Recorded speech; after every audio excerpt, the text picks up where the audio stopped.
Hi everyone! Good morning! Bonjour! Buongiorno! And dzień dobre! And we are here in Venice Grand Canal. At pagkatapos nga po namin sa Murano at Burano at Glass Blowing Factory dito sa Italy. And now is andito naman po tayo sa next destination natin, which is Venice Grand Canal, Italy. At ito nga po ang sinakyan naming ferry boat. At ito na nga po ang update sa paggagala namin dito sa Italy. Actually, last destination na po namin itong Venice Grand Canal dito sa Italy. And honestly, this is my dream country. At pagbaba nga po namin ng ferry boat ay ganito po pala dito. Sobrang daming nagtitinda sa mga gilid-gilid at napakarami mong mabibiling souvenirs dito. At marami din silang t-shirt na may printed na Venice Grand Canal. And take note, napakadaming keychain. Adik na adik pa naman ako sa keychain. And then napakarami ding bag. Alam nyo ba ang lakas makamayaman ng bag nila dito? At marami pang iba. And no need to problem if you feel hungry. Kasi kaliwat kanan ang mga tindahan nila dito. At alam nyo ba, pagbaba ko ng ferry boat, gulat na gulat ako. Kasi sobrang daming tao. At halo-halo na nga ang mga tao dito. At sobrang daming block din dito. At ang una nga po namin ginawa, naglibot-libot po muna kami dito. At sobrang dami naming napuntahan at nakitang kakaiba dito sa Venice Grand Canal. At syempre, kapag kami nakikita kaming magandang view, umi-stop muna kami at nagpipicture. And then syempre, hindi mawawala ang mini vlog natin. Hindi mawawala ang pag-take ng video ko dito. At napakaswerte ko nga sa mga kasama kong beshi dahil suportado nga po nila ako sa pinagagawa ko dito. At sila na nga ang nagsabi na pipicturean nila ako at ititake nila ng video for my vlog. O diba, bibihira ka nga lang talaga makakita ng mga ganitong tao at napakababait nga po nila.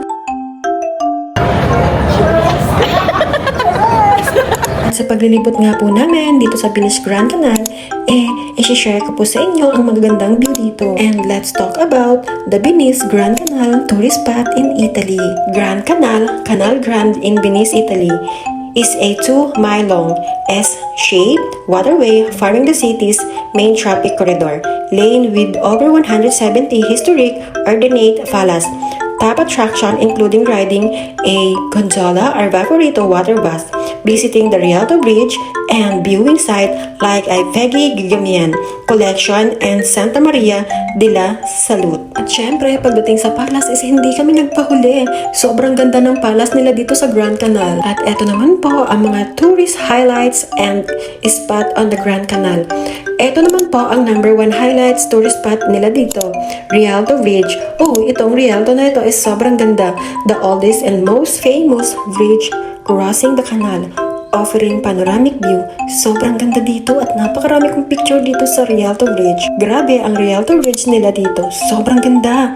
At eto naman po ang pangalawang tourist spot nila dito at syempre naka-highlights din to. Grabe. At eto siya, ang Basilica di Santa Maria della Salute, a massive 17th century church with a dome, vault to mark and end of the village. At eto pa ang Palazzo Vendramin College, a Renaissance-style building house of the Venice Casino. At ang Peggy Guggenheim Collection, a renovate modern art museum house in the Palazzo Venier dei Leoni. At hindi rin mawawala ang C.A. Pasero, a 17th century palace housing of the International Gallery of Modern Arts. At hindi pa dyan nagtatapos dahil sa sobrang dami naming napuntahan dito at kasama din to sa mga highlights tourist spot. And this is the Ponte del Accademia, a wooden bridge offering one of the most picture-key, postcard-worthy view of the canal. Diba? Sobrang ganda. At meron din tayong Pontego at hindi papahuli ang Pontego. At eto naman ang Pontego di Turchi, a stunning Byzantine-style palace which now hold a Natural History Museum of Venice. Diba? Kaya kung gusto mong gumana dito, puntahan nyo na tong mga to. At meron din silang best way of explore. At grabe nga naman ang paglalakad namin dito. Sobrang dami kong natutunan at sobrang dami kong nakitang kakaiba. Alalakbay aral na nga ang nagawa namin dito. At eto na nga ang the best way to explore, gondola rides. Oh my God, alam nyo ba na isa to sa pinapangarap ko, ang gondola rides na masakyan ko dito sa Italy? Gondola rides. A traditional, true open, expensive, roughly €80 to €100. experience frequently taking in both up Grand Canal and smaller Quitter Back Canal. Grabe sa ganda habang pinagmamasdan ko at ito nga gondola ang gustong-gusto kong ma-experience later. And actually, mahaba pa naman ang oras para makasakay kami sa gondola at nang malibot na namin ang kanal gamit ang gondola. Grabe, habang pinagmamasdan ko ang gondola, napapaisip ako kung paano ako magbabalance dito kasi feeling ko is tatawag kami. Guys, pero hindi ko yan palalampasin since na nandito na rin naman tayo, go it for the go. At ito naman ang pangalawang best way to explore, ang Vaporetto Line 1. A cost-effective way to see the main palace as the water pass along the canal. At grabe nga ang nagawa nating paglalakad dito sa Venice Grand Canal. And the last but not the least of the best way to explore is walking.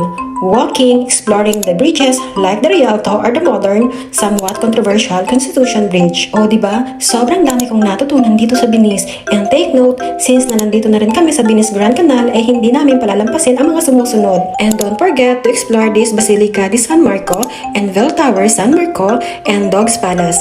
Explore the heart of Venice with the San Marco Priority Fast. Discover Venice most iconic landmark with ease using the fast. Ay, sobrang ganda dito at sobrang daming picture ko dito. At alam nyo ba, dito sa Basilica di San Marco and Bell Tower San Marco and Dogs Palace, sobrang daming kalapate at tuwang-tuwa nga ako dito. At isa pa po yun sa lakas magpaganda ng ating mga picture at ng ating mini vlog. At nang na-experience ko na po dito ang pagpatuka ng kalapate nila, magkano naman ang pagkain ng kalapate dito? Depende po kung magkano po ang ibibigay nyo. Only 5 euro or 10 euro lang naman ang pagkain at patuka ng kalapate nila dito. At nasa sayo naman po kung magkano ang ibibigay nyo. Basta sa akin, tama na ang 5 euro at medyo may pagkakuripot nga po ako ng a little bit and very light. At sabi nga po ng mga beshi natin is medyo kurikuripot po tayo ng a little bit and very light. At alam nyo po ba mga beshi, sobrang saya ko habang nagpapakain at nagpapatuka ako ng mga kalapati dito. At abot nga po sa tenga ang tawa ko. Kasi nga po, sobrang saya ko dito. Minsan lang po ang ganitong mga moment. At hindi ko po mapigilan ang aking saya dito. Imagine, dati pangarap ko lang po ito noon. Ngayon is napuntahan ko na po and dream come true po tayo. Kaya naman, sobrang saya ko ngayon. At kahit pasabihin ninyo na sobrang OA ko, wala ganun talaga Honestly, sobrang saya talaga. Try nyo din para mapil nyo din ang feelings ko ngayon. Kaya, ikaw na nagbabalak na mag-tour dito sa Venice Grand Canal, Italy, at hindi ka po magsisisi dahil sobrang worth it and millions smile and millions happiness that I feel. And I can't imagine to myself na mapupuntahan ko tong bansang to. At syempre, abot hanggang ears ang tawa ko at ngiting tagumpay ako dito dahil feeling ko is bumata ako ng 10 years. Hala si OA sa sobrang daming tawa ko dito. At syempre, hindi namin makakalimutan ang simbahan na puntahan dahil sobrang lapit lang din ang simbahan nila dito. And this is it. Hanggang dito na lang. And I would like to share my mini vlog. And if you like my mini vlog, just like, comment, and share. And follow my page, Jamela and Follan. And that's it. Thank you all. And this is my experience in Venice Grand Canal, Italy. And this is my mini vlog for today. And see you next vlog.